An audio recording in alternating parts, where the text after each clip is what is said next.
back to the earlier theme, how do you translate to value? And for translating to value and putting in production, you need to understand it. You need to understand all the dimensions of it, the risk with it, and you need to make sure that it's adopted well. There's a lot more steps than just going into an API and asking a question, getting the answer, right? And it makes total sense. I mean, that's a great thing.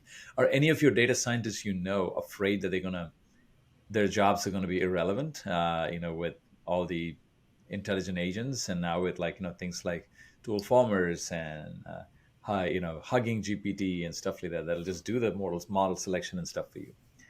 What are your It's a thoughts on that? it's a great question. So I would say everybody that works in data science is definitely aware of the potential and the potential of having a lot of their job changed by ChatGPT and all these tools. But I would say, and this is probably one of the areas where more industries should learn from. I think that they do have the technical ropes and the ability to understand that their job will never be completely taken away from them. It's more Yeah, about a new tool, and okay, we can use it to improve our work life, to improve the way we do things, and focus on the better things.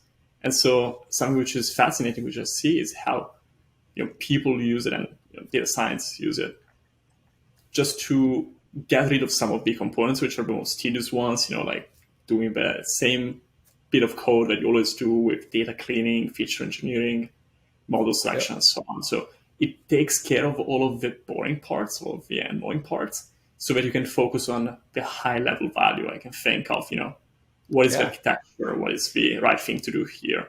And so I yeah. would say maybe more industries that have no such technical expertise might benefit from understanding that, it will change the job for sure, but it will make it better.